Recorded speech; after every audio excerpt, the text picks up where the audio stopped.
अगर जरा थके हो तो सुनो, खुशी में आप थोड़ा गम भरो। বলো মেয়েরা কোন জিনিস না পেলে আঙুল দিয়ে কাজ চালায়?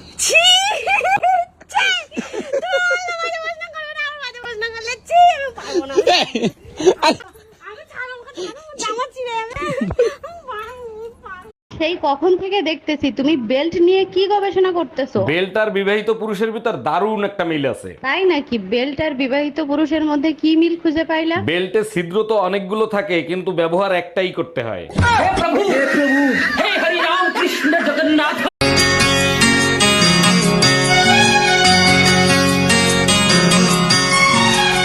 आँख है भरी भरी और तुम मुस्कुराने की बात करते हो।